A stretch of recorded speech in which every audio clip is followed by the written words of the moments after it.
जय हिंद फ्रेंड्स। आज हमारा डेली प्रैक्टिस का एयरफोर्स प्रैक्टिस सेट 27 है। इससे पहले 26 प्रैक्टिस सेट हम सॉल्व कर चुके हैं। अगर आप लोगों ने नहीं देखे हैं तो प्लेलिस्ट बनी हुई है, जाकर के देख सकते हैं 26 प्रैक्टिस सेट।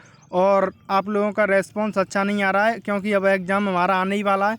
कल कोस्ट गार्ड की डेट आ गई है और राजस्थान में जो रीट परीक्षा है उसकी भी एग्ज़ाम की डेट आ गई है।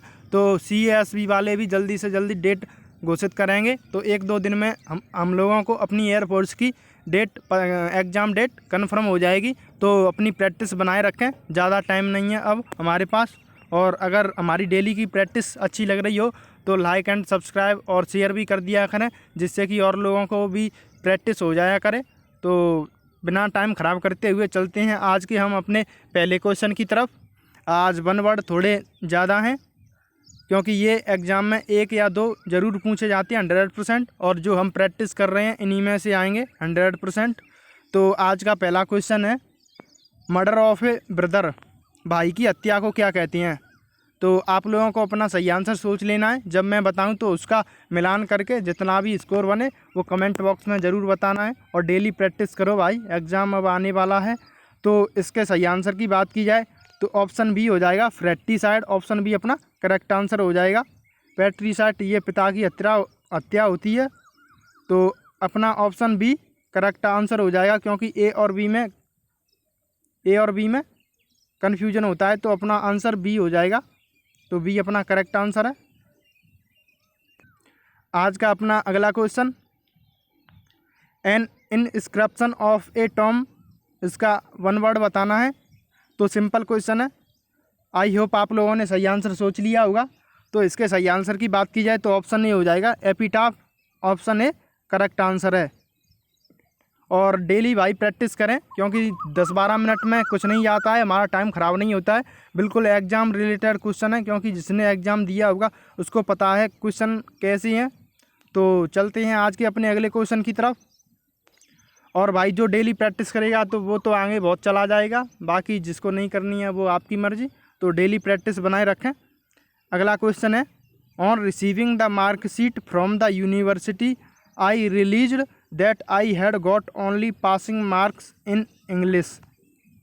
तो आप लोगों को एरर बताना है, एरर कौन से पार्ट में है। और किसी भी भाई को अगर स्पीड ज़्यादा लगती है वो फीड उसमें जाके सेटिंग में जाके स्लो देख सकता है। जिसको स्लो लगती है वो 1 या 2, 1.5 कैसे भी देख सकता है स्पीड से। तो इस क्वेश्चन के आंसर की बात की जाए तो इस क्वेश्चन में कोई भी एरर नहीं है, तो नो एरर है। ऑप्शन डी अपना करेक्ट आंसर है, कहीं भी एरर नहीं है इस पार्ट में। तो चलते हैं आज के अपने अगले क्वेश्चन की तरफ। आज का अपना अगला क्वेश्चन है, when she knocked the door I said to her come in. तो एरर बताना है। आई होप आप लोगों ने सही आंसर सोच लिया होगा। तो सही आंसर की बात की जाए तो ऑप्शन ए हो जाएगा। कनॉक्ड क्या है, ये कनॉक्ड वर्ब होती है। तो इसके साथ फिक्स प्रीपोजिशन एट आता है, तो यहाँ एट आएगा वर्ब के साथ। When she knocked at the door I said to her inverted comma come in. और भाई डेली की प्रैक्टिस अगर पसंद आ रही है तो शेयर भी कर दिया करें थोड़ा बहुत, जिससे और लोगों को भी फ़ायदा हो जाए। तो चलते हैं आज के अपने अगले क्वेश्चन की तरफ। आज का अपना अगला क्वेश्चन है, ही वाज प्लेस्ड खाली जगह 2 गर्ल्स। तो यहाँ आप लोगों को सही आंसर बताना है। तो बहुत ही सिंपल क्वेश्चन है। आई होप आप सभी लोगों ने इसका सही आंसर सोच लिया होगा। तो इसके सही आंसर की बात की जाए तो ऑप्शन बी हो जाएगा, क्योंकि 2 के लिए बिटवीन का प्रयोग किया जाता है और 2 से अगर अधिक होती हैं तो एमोंग का प्रयोग किया जाता है। तो यहाँ 2 हैं, he was placed between 2 girls. तो ऑप्शन बी अपना करेक्ट आंसर हो जाएगा। चलते हैं आज के अपने अगले क्वेश्चन की तरफ। आज का अपना अगला क्वेश्चन है, he said that he will meet me at the restaurant, या नो एरर। आप लोगों को एरर बताना है कौन से पार्ट में है। और भाई बिल्कुल क्वेश्चन एग्जाम रिलेटेड हैं, न तो आपको कहीं मिलेंगे ये ऐसे क्वेश्चन, क्योंकि कहीं या तो हाई लेवल के मिलेंगे या लो लेवल के। ये बिल्कुल एग्ज़ाम रिलेटेड है, जिसने एग्ज़ाम दिया होगा उसको पता होगा, और जो आगे देगा तो पता चली जाएगा। कम से कम 13-14 नंबर के क्वेश्चन सेम टू सेम आएंगे, वरना देख लेना अगर हम डेली ऐसे ही प्रैक्टिस एग्ज़ाम तक करते रहे तो। और ये क्वेश्चन हमारा बहुत ही सिंपल क्वेश्चन है, ऐसे क्वेश्चन भी पूछे जाते हैं एयरफोर्स में। तो इसके सही आंसर की बात की जाए तो ऑप्शन बी हो जाएगा, क्योंकि ये डायरेक्ट का इनडायरेक्ट में है तो विल का बुड़ होता है। तो यहाँ विल का विल ही है फ्यूचर का, पास्ट में होता है। फ्यूचर सिंपल विल का वुड में चेंज होता है तो वुड होगा।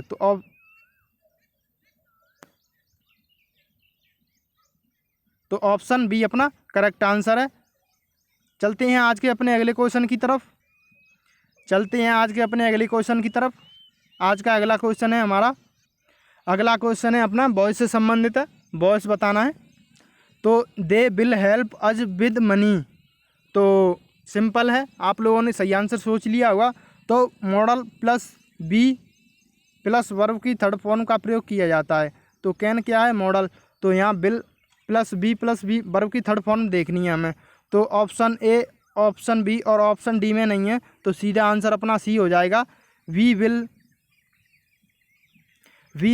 B helped by them with money, तो ऑप्शन सी अपना करेक्ट आंसर है। चलते हैं आज के अपने अगले क्वेश्चन की तरफ।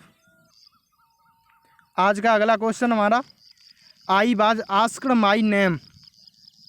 तो आप लोगों ने सही आंसर सोच लिया होगा और हम 14-15 मिनट में अपना प्रैक्टिस सेट सॉल्व कर लेते हैं। तो थोड़ा स्पीड से ही चलते हैं, तो थोड़ा मैनेज करके रखें। तो वाज वर्ब के साथ वर्ब की थर्ड फॉर्म, मतलब ये वाक्य हमारा पैसिव में है तो इसे हमें एक्टिव में चेंज करना है। तो एक्टिव में V2 वर्ब की सेकंड फॉर्म देखनी है। तो सही आंसर की बात की जाए तो ऑप्शन सी हो जाएगा अपना, ऑप्शन सी अपना करेक्ट आंसर है। They asked me my name, क्योंकि वाज का ऑप्शन बी में वाज का बाज ही दे दिया, ये गलत है। और डी में भी दिया है वाज प्लस V3, ये भी गलत है। और इसमें फ्रॉम दिया है, जबकि फ्रॉम तो कहीं क्वेश्चन में है ही नहीं। तो सीधा आंसर अपना सी हो जाएगा, they asked me my name. I hope आप लोग समझ चुके होंगे। तो चलते हैं आज की अपने अगले क्वेश्चन की तरफ। और भाई अपनी डेली प्रैक्टिस सेट जो हम करा रहे हैं वो लगाएं, क्योंकि आप नहीं लगाओगे तो और लड़के हैं वो तो लगा रहे हैं, तो वो तो आपसे बहुत आगे निकल जाएंगे। और क्वेश्चन इंग्लिश में 14-15 नंबर यहीं से आएंगे, फिक्स है, देख लेना। तो नरेशन बताना है, inverted comma, I love chocolate said Angeline. तो यहाँ आपको नरेशन बताना है। तो सिंपल प्रेजेंट होता है वो पास्ट में चेंज होता है। तो ऑप्शन ए की बात की जाए ये तो गलत है, क्योंकि यहाँ लव का लव सी दे दिया, ये भी गलत। और यहाँ सेज, तो ऑप्शन बी भी अपना गलत हो गया, क्योंकि यहाँ सेज ऊपर तो सेज कहीं है ही नहीं। तो सही आंसर की बात की जाए तो ऑप्शन डी हो जाएगा अपना, Angela said that she loved chocolate, क्योंकि ऑप्शन सी में कंजक्शन है ही नहीं अपना। तो सीधा आंसर अपना डी हो जाएगा, ऑप्शन डी अपना करेक्ट आंसर है। आई होप हम जैसे आंसर देते हैं आप लोगों को समझ में आ रहा होगा। सिंपल क्वेश्चन था तो आप लोगों की समझ में आ गया होगा। ऑप्शन डी अपना करेक्ट आंसर है। चलते हैं आज के अपने अगले क्वेश्चन की तरफ। आज का अपना अगला क्वेश्चन है, find the correct spelling. Correct spelling बतानी है, कौन सी स्पेलिंग करेक्ट है। और ये क्वेश्चन 100% आता है, एक क्वेश्चन एग्जाम में, एयरफोर्स के में। तो आप लोगों को करेक्ट स्पेलिंग बताना है। तो आई होप आप लोगों ने सही आंसर सोच लिया होगा। तो इसके सही आंसर की बात की जाए तो ऑप्शन डी हो जाएगा, एब्सर्ड, ABSURD। तो जिस किसी भी भाई की अगर गलत गई हो तो याद कर ले, ऑप्शन डी अपना करेक्ट आंसर है। चलते हैं आज के अपने अगले क्वेश्चन की तरफ।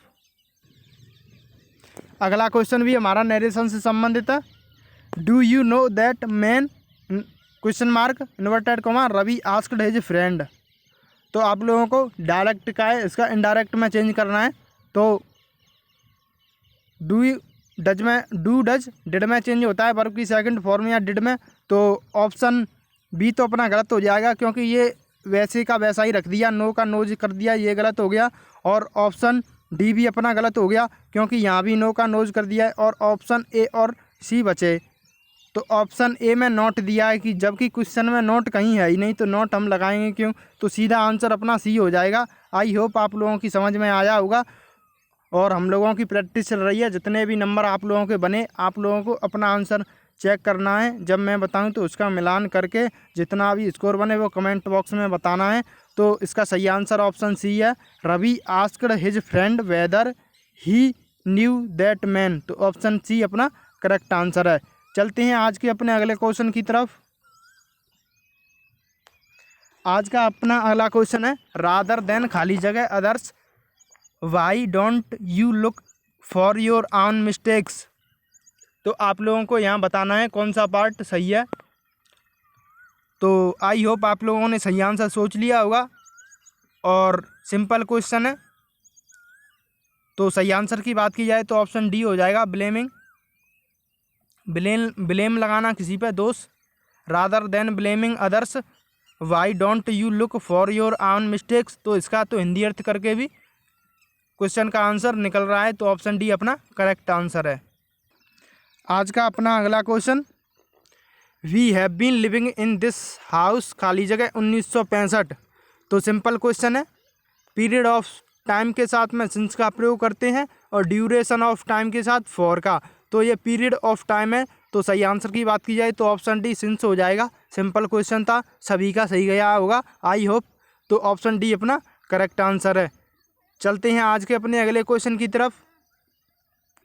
आज का अगला क्वेश्चन है हमारा, हिज वर्ड्स वर हार्डली खाली जगह with that screaming and shouting in the market. तो यहाँ आवाज़ से संबंधित वाक्य है। तो आप लोगों को सही आंसर बताना है कौन सा करेक्ट आंसर है। आई होप आप लोगों ने सही आंसर सोच लिया होगा, क्योंकि चिल्लाने और चीखने की बात हो रही है। तो ये लीजिबल ऑप्शन ए, ये तो रीड पढ़ने लिखने से संबंधित होता है। तो सही आंसर की बात की जाए नन ऑफ दीज हो जाएगा, ऑडिबल होगा, AUI।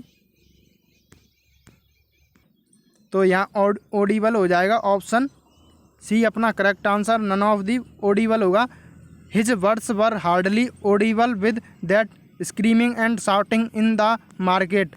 तो option c none of these है, वैसे यहाँ ऑडिबल होगा। तो ऑप्शन सी अपना करेक्ट आंसर है। आई होप आप लोगों ने अगर ध्यान से किया होगा तो सभी का सही गया होगा। चलते हैं आज के अपने अगले क्वेश्चन की तरफ। अगला क्वेश्चन है आज का हमारा, सिनोनिम बताना है, एनिग्मा। एनिग्मा का सिनोनिम क्या होता है? तो अच्छा सिनोनिम है, इसके सही आंसर की बात की जाए तो ऑप्शन डी हो जाएगा, पजल, दुविधा में होना। ऑप्शन डी पजल्ड अपना करेक्ट आंसर है। चलते हैं आज के अपने अगले क्वेश्चन की तरफ। अगला क्वेश्चन है हमारा, समिट। समिट का आप लोगों को एंटोनिम बताना है। तो समिट, पैरामाउंट, पीक। तो इसके सही आंसर की बात की जाए तो सभी ने सही आंसर सोच लिया होगा। तो इसका सही आंसर हो जाएगा बेस। बेस अपना करेक्ट आंसर है। ऑप्शन ए अपना करेक्ट आंसर है। बॉटम, नाडिर, ये सब इसके एंटोनिम होते हैं। चलते हैं आज के अपने अगले क्वेश्चन की तरफ। आज का अपना अगला क्वेश्चन है, आज वन वर्ड थोड़े 5-6 वन वर्ड रखे गए हैं, क्योंकि ये क्वेश्चन वन वर्ड 100% आते हैं, एक दो नंबर या एक नंबर के। इसलिए वन वर्ड है, government by A ruler who has unlimited power. तो आप सभी को पता होगा, जैसे जिम कॉन्ग है उत्तरी कोरिया का। तो इसके सही आंसर की बात की जाए तो ऑप्शन बी हो जाएगा, ऑटोक्रेसी। ऑप्शन बी अपना करेक्ट आंसर है। चलते हैं आज के अपने अगले क्वेश्चन की तरफ। आज का अपना अगला क्वेश्चन है, an occasion of great importance.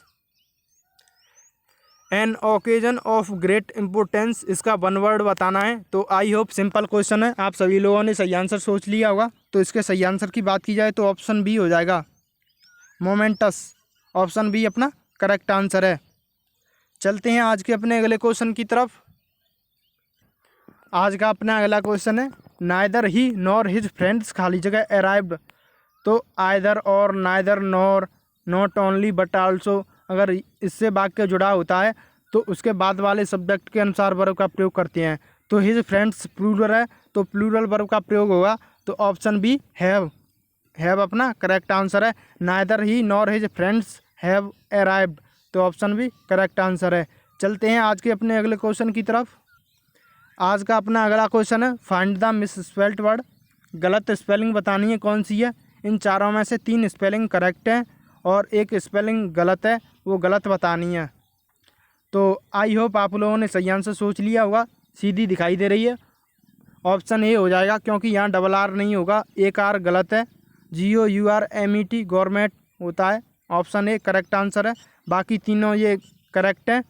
CARRYNG, carrying, अरिंग, TORRENT, Torrent, बाकी तीनों सही हैं। इसमें से एक आर हट जाएगा, एक आर एक्स्ट्रा है तो वो हट जाएगा, GOURMET हो जाएगा। चलते हैं आज के अपने अगले क्वेश्चन की तरफ।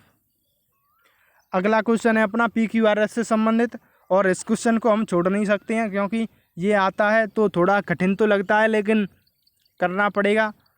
तो पहले इसको एक बार पहले वैसे ही बेसिक पढ़ना होता है। A valuable aid to education, the cinema offers not only amusement but is also. तो आप लोगों को एक बात समझ में आ रही होगी कि नॉट ओनली के बाद में बट आल्सो आता है, तो मतलब सी के बाद में डी आएगा। तो हमें यह देखना है सी के बाद डी कौन से में, मतलब सी के बाद में ही डी आएगा, पहले नहीं आएगा। तो ऑप्शन ए गलत हो गया, क्योंकि इसमें पहले दिया है सी के बाद डी, और ऑप्शन बी में भी दिया है सी से पहले डी, और ऑप्शन डी में भी दिया है। तो सीधा ऑप्शन अपना 3 राइट हो जाएगा। ऑप्शन सी अपना करेक्ट आंसर है। The cinema offers not only amusement but is also a valuable aid to education. I hope आप लोग समझ गए होंगे। तो चलते हैं आज के अपने अगले क्वेश्चन की तरफ।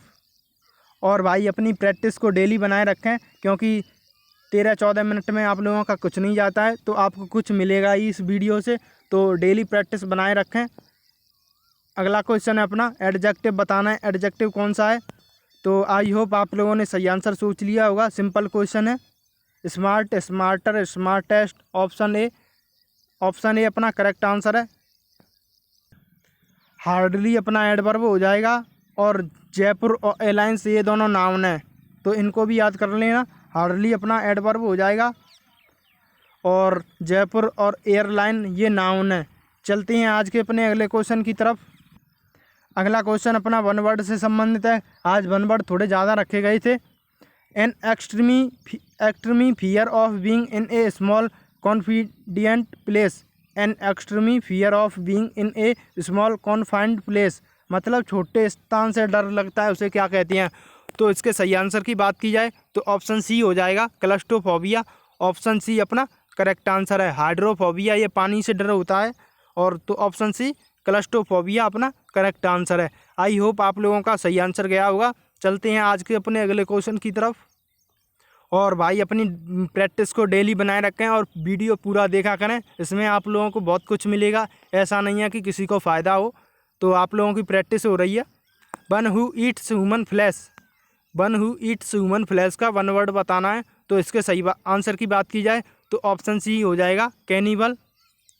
One who eats human flesh, cannibal. Option सी अपना करेक्ट आंसर है।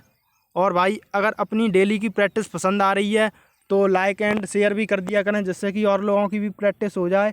और जो कोई भी भाई नया हो चैनल पे, वो चैनल को सब्सक्राइब जरूर कर ले। हम डेली प्रैक्टिस करते रहेंगे एग्ज़ाम तक। तो जय हिंद और जय भारत। Take care.